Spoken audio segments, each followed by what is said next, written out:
Mesdames et messieurs, bienvenue au Mystère de l'Infini.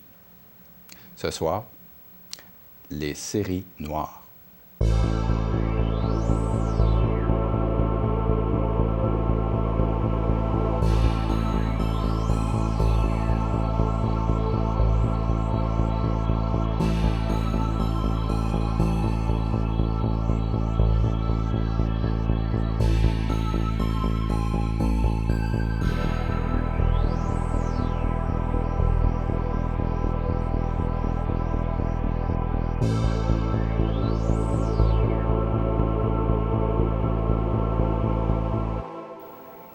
Mesdames, Messieurs, on a tous eu dans notre vie des moments où nous avions des belles séries de chance, des moments où nous avions aussi des séries un peu plus difficiles. Et c'est le sujet aujourd'hui de notre émission. Alors, nous allons explorer les raisons derrière ces séries d'événements de chance ou de malchance. Et nous allons faire ça avec M. Normand Pinard, qui est métaphysicien et voyant. Et c'est comme ça qu'on va tenter de comprendre si on peut avoir une influence sur des séries de malchance qu'on voudrait changer en éventuellement des séries de chance. Alors, bonjour, M. Pinard, ça va bien? Bonjour, M. Saunier, ça va très bien. Alors, on continue aujourd'hui avec ce sujet tout à fait passionnant, toujours expliqué sous l'angle de la métaphysique, n'est-ce pas? Donc, c'est comme ça qu'on va aborder le sujet. Alors, comment peut-on expliquer que des événements, pour certaines personnes vivent vraiment des événements malchanceux à répétition ou des tristesses à répétition. Et ça peut être aussi des événements qui ne sont pas nécessairement des événements de la personne propre, mais peut-être par exemple des décès, des deuils à vivre qui leur sont présentés dans la vie. Alors, comment ça peut se présenter? Si je pense particulièrement aux séries noires, d'après mon expérience, je pense qu'on n'est jamais un meilleur laboratoire sur soi-même que sur les autres. Donc, en ce qui me concerne, les séries noires vont être déclenchées au niveau émotif. Donc, c'est au niveau des émotions que moi, je vais travailler. Et c'est la raison pour laquelle j'ai beaucoup besoin de me retirer dans la nature. Bon.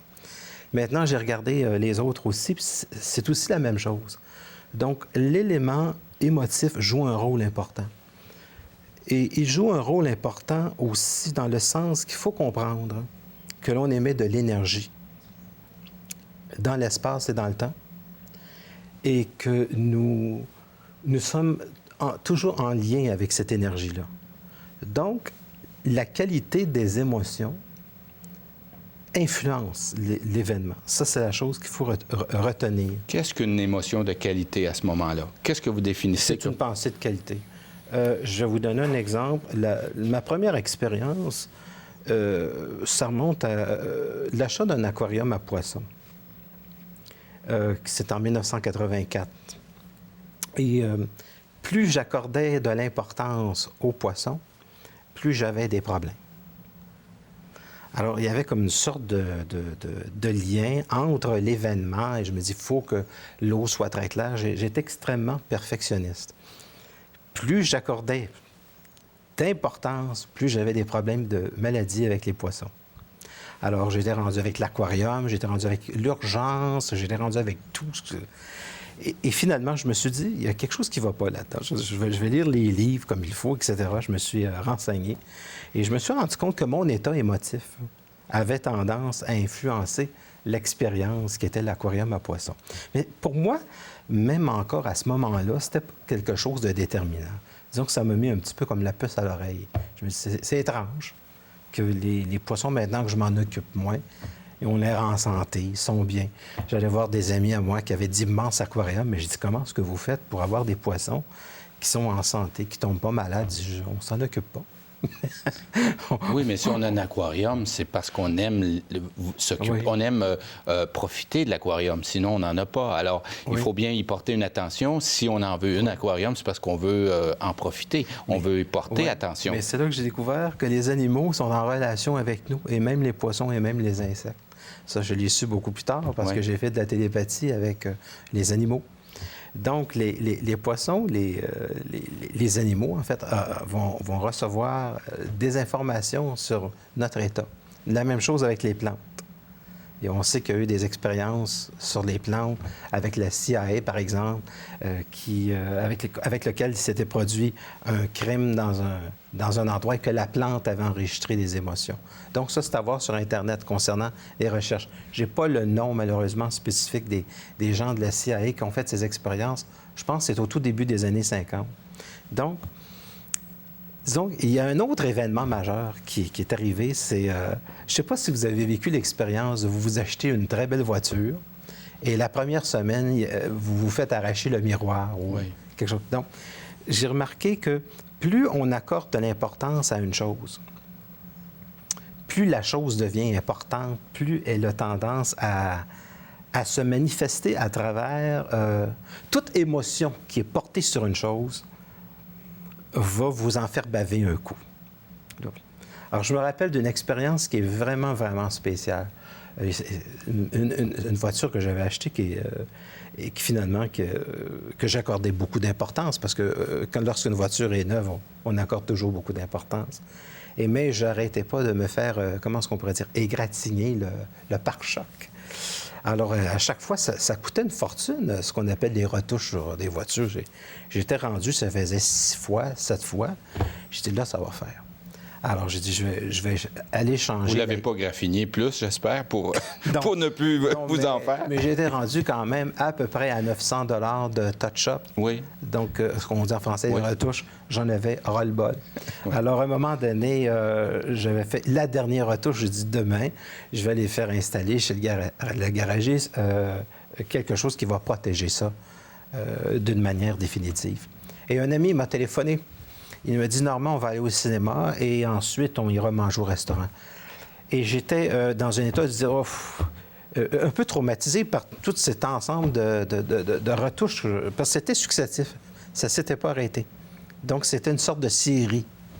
Alors, on est sorti environ 2 heures. On est allé manger au restaurant. Et qu'est-ce qui est arrivé, vous croyez? Ma voiture, lorsque je suis sorti du restaurant, il y a une voiture qui a reculé et qui a complètement égratigné le pare-choc dont je devais... Et vous étiez présent, vous l'avez observé? Oui.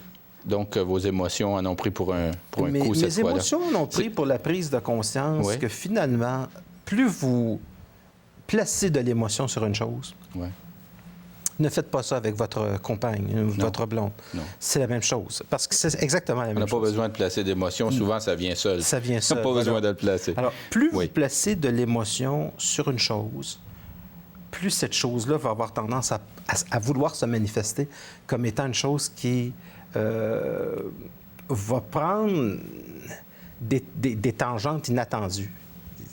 Par exemple, on peut vivre ça avec simplement son ordinateur. Plus vous accordez d'importance à vos logiciels, à votre ordinateur, plus vous allez avoir souvent des problèmes. Donc, j'ai remarqué que la matière est également réceptive. Et la raison pour laquelle la matière est réceptive, c'est qu'elle est constituée de la même énergie que nous sommes. Est-ce que ça se peut que c'est l'émotion de la peur qui fait en sorte que votre voiture, au bout de la ligne, se retrouve... vous aviez la peur de l'égratigner et c'est l'émotion de la peur qu'elle s'égratigne qui faisait que vous en portiez tellement attention que, en fait, tout ce qui touchait votre voiture l'égratignait? Non seulement c'est ça, mais c'est pire que ça. Ce que j'en ai tiré comme leçon, c'est que la pensée influence l'événement et que toutes les pensées influencent la vie. Donc, les séries noires sont possibles dans la mesure où il y a plusieurs choses qui peuvent créer des séries noires dans une vie. La première chose, parce que moi, je commence toujours avec le côté le plus logique avant d'entrer dans la métaphysique. Le plus logique, c'est que les séries noires vont toujours débuter par souvent une relation psychologique qu'on va établir avec soi. Donc, une relation émotive. La manière de prendre la vie, la manière de regarder la vie. C'est aussi une manière d'engager avec le monde une émotivité. C'est-à-dire que l'engagement que l'on a avec le monde, c'est un engagement émotionnel. Donc, il y a des gens comme ça que je rencontre souvent et qui vont me dire « j'ai peur de rencontrer quelqu'un parce que j'ai peur que ça ne fonctionne pas ». Bien, j'ai dit, madame, il faut changer votre vision des choses parce que si vous gardez cette vision-là, ça ne fonctionnera jamais. Donc, penser, c'est créer. Anticiper, c'est créer le phénomène. Donc, tout phénomène est relié à un état de pensée, à un état de peur, comme vous avez mentionné tantôt, ça provoque l'événement. Donc, la première chose, c'est la relation entre la conscience et le subconscient. Donc, autrement dit, être en communication avec soi-même, ça peut créer des événements qui sont aussi bien bénéfiques que maléfiques. Alors, quand je veux changer les séries, je change mon comportement. C'est-à-dire, je change mon attitude, je change ma pensée, je change mon état d'être par rapport à la vie. Évidemment, pour ça, j'ai une technique. Je me retire dans la nature. Donc, je coupe la pensée. Est-ce que ça se peut qu'il y ait des personnes qui se confortent dans des séries noires pour y retirer des bénéfices secondaires de pitié ou que les gens portent attention à eux s'ils vivent des événements négatifs et quelque part, ça renforce leur comportement de continuer des séries de malheurs qui fait que les gens portent beaucoup d'attention à eux. Est-ce que ça peut avoir un impact sur la... C'est une question très intéressante. Quelqu'un qui manque d'être peut se remplir par ses ténèbres. La nature a horreur du vide. Et un individu qui ne sent pas que sa vie est remplie, homme ou femme, peut très bien la remplir avec un sentiment de culpabilité fondamentale par des ténèbres intérieures, c'est-à-dire par la possibilité de créer des événements qui vont être strictement négatifs. Autrement dit, c'est très intéressant votre question. C'est parce que là, ça ne concerne pas une seule personne, ce que vous me dites là. Ça concerne le monde entier. Si on regarde les guerres qui reviennent d'une manière intermittente, si je regarde l'évolution humaine depuis les 4000 dernières années, il n'y a pas vraiment eu de moment dans les civilisations de la Terre où on peut dire que les peuples ont été heureux longtemps. Donc, si on ne réussit pas à être son bonheur, on ne peut pas rester entre les deux. C'est-à-dire que nous allons attirer et nous allons fabriquer, soit personnellement ou soit collectivement, des événements négatifs, dont les guerres vont très bien s'infiltrer à l'intérieur de ce processus-là.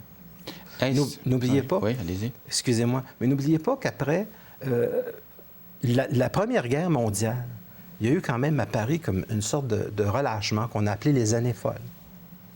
Après la Seconde Guerre mondiale, il y a eu le rêve américain. Il y a eu cette espèce de mouvement de liberté des années 60, d'après-guerre, n'est-ce pas? Et on dirait qu'on ne peut pas vivre sans, à quelque part, un désir de souffrance intérieure qui peut provoquer à la fois individuellement des séries noires. Donc, c'est quelque chose de très émotif, à la fois personnel, mais la question que vous m'avez posée tantôt, elle touche aussi le fonctionnement de toute la collectivité. C'est-à-dire, ce qui est vrai pour une personne est vrai pour toute une société. Dans ce qu'on appelle les séries noires, parce que nous ne connaissons pas la relation que le visible a avec l'invisible et que l'invisible a avec la visibilité. Donc, il faut comprendre que l'invisibilité,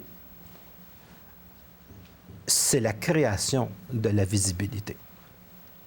Mon inconscient, votre inconscient, c'est la création dans le réel de la manifestation de l'inconscience et de la pensée humaine, de votre pensée, à la fois collective, à la fois personnelle. Donc, pour moi, vivre dans une société, c'est aussi vivre dans une série noire. Nous avons des séries noires. En ce moment, nous avons la série noire des enveloppes brunes, de la corruption. Et puis, à un moment donné, on va avoir un autre genre de série noire, n'est-ce pas? Il peut y avoir... et je crois qu'inconsciemment, on désire ça. C'est-à-dire qu'on désire... on a peur. À un moment donné, on entend parler du virus du Nil. Et alors, plus rien. À un moment donné, on entend parler de la grippe aviaire et plus rien. Et finalement, à un moment donné, on va voir un film, et ça va être un film qui va parler de l'apocalypse. À quelque part, je crois qu'on vit dans une société qui souhaite la fin du monde. Mais ce qui est un peu décourageant, M. Pinard, si vous me permettez, c'est qu'il semblerait que ce soit plus facile d'être malheureux que d'être heureux. Oui. Mais il y a une raison. Allez-y donc. C'est que les émotions négatives sont beaucoup plus puissantes que les émotions positives. Est-ce que c'est obligatoire? On peut faire aussi des émotions positives qui soient fortes? C'est très difficile. On a tendance à oublier facilement les petits plaisirs de la vie. Prenez, par exemple, je vais vous donner un exemple, vous vous achetez quelque chose que vous aimez. Au bout de 3 semaines, 1 mois, ça passe vite. Mais si vous arrive quelque chose d'un peu troublant, admettons que, je sais pas, vous vous faites égratigner votre voiture, oui. Je sais pas. Peu importe, là où vous placez de l'importance, oui. D'accord? Vous n'arrivez peut-être pas facilement à l'oublier. Donc, j'ai tendance à penser que les émotions négatives sont plus fortes que le positif. On a tendance à le retenir d'une manière qui est plus puissante. Vous m'avez déjà dit que de vivre des expériences négatives était aussi une occasion de prendre conscience et donc d'éliminer progressivement la souffrance.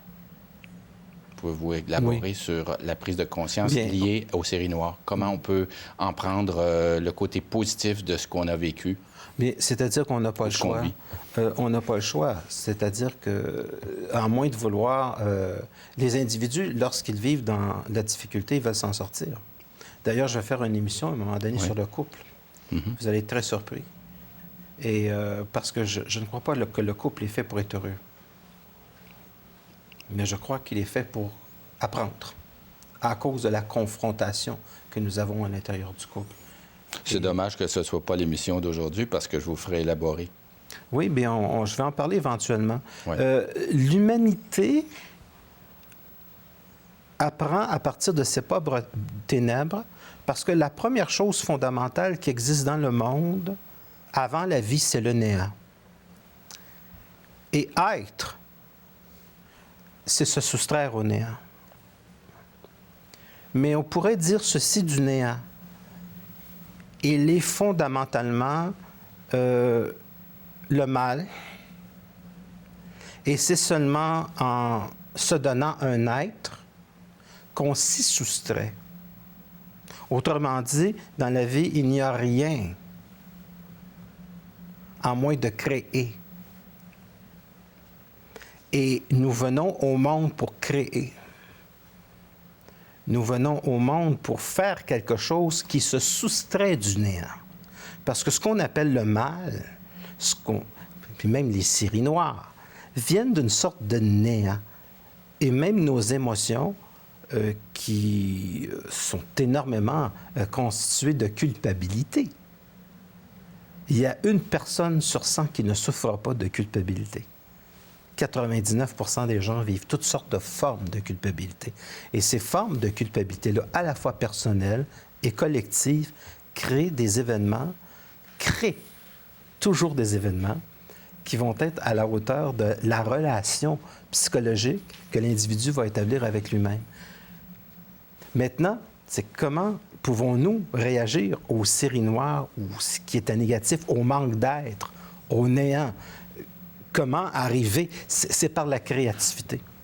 C'est lorsque la pensée ne subit plus les choses et que nous commençons à créer, c'est-à-dire à orienter la vie dans un sens qui est dans le sens de l'être, véritablement de ce que nous sommes, plutôt que de subir le monde qui n'est pas encore dans la conscience.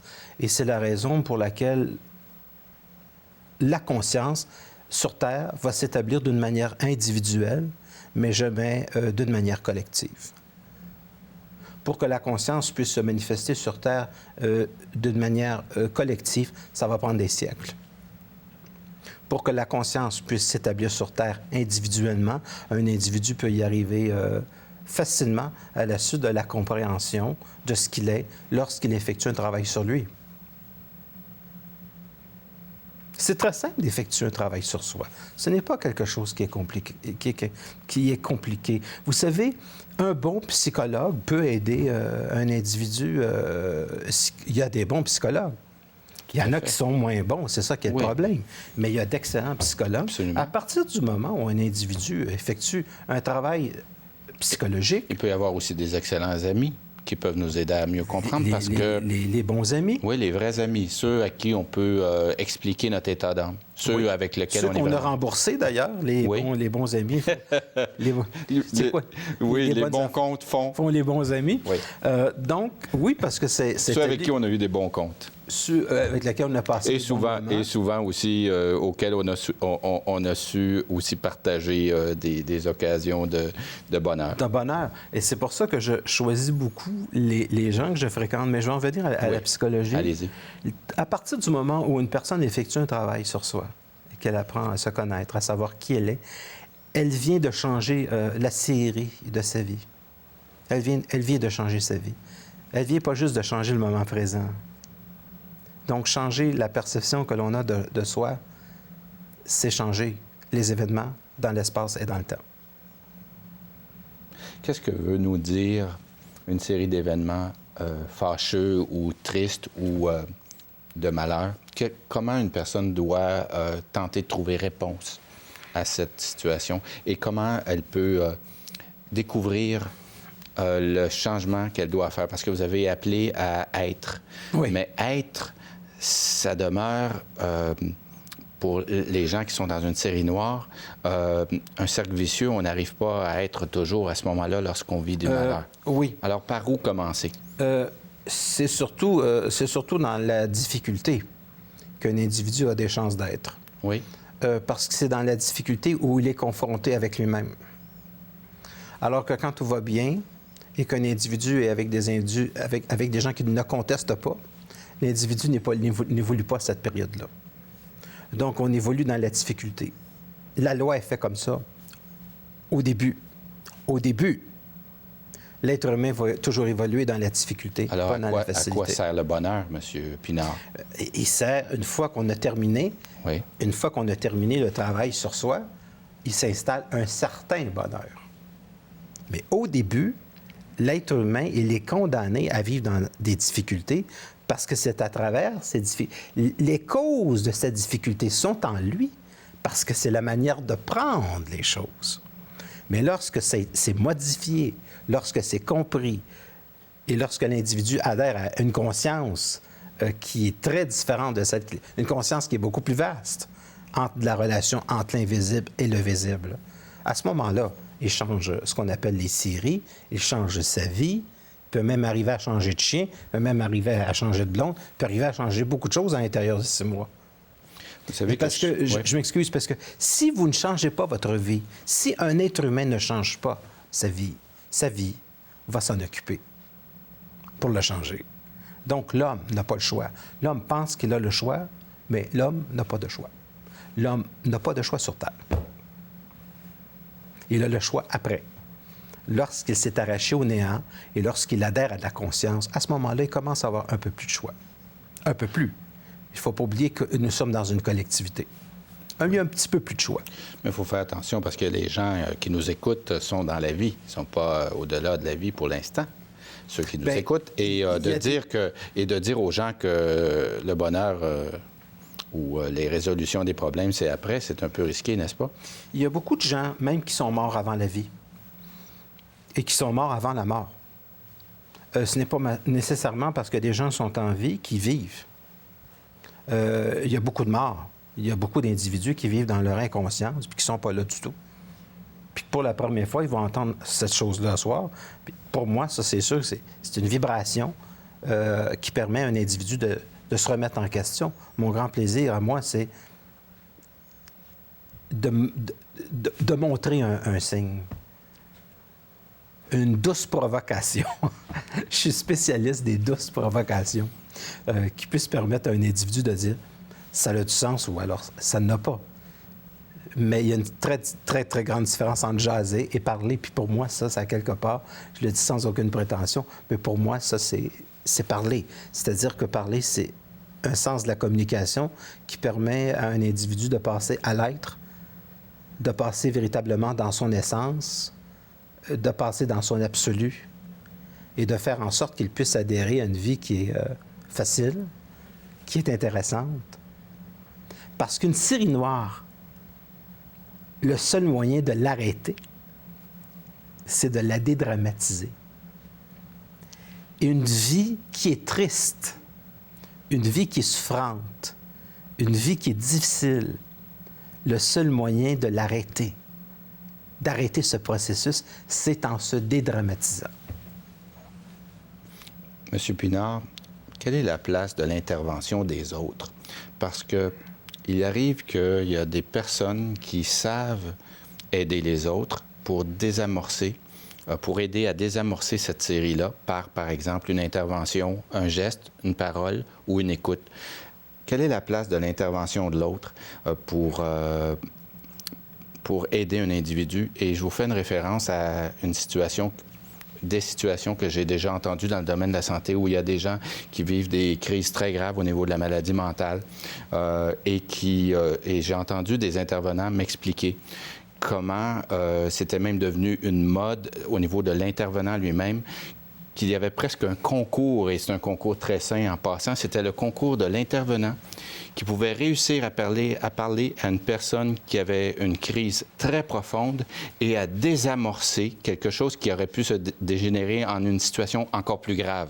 Je n'ai pas besoin de vous donner des exemples, mais cette intervention-là, qui est une intervention extrêmement habile et forte d'intervenants qui réussissent à changer une situation qui aurait pu être tout à fait catastrophique même, parce qu'on parle de personnes très malades, là, qui vivent des crises extraordinaires, mais qui tout à coup se transforment et désamorcent des crises graves par l'intervention.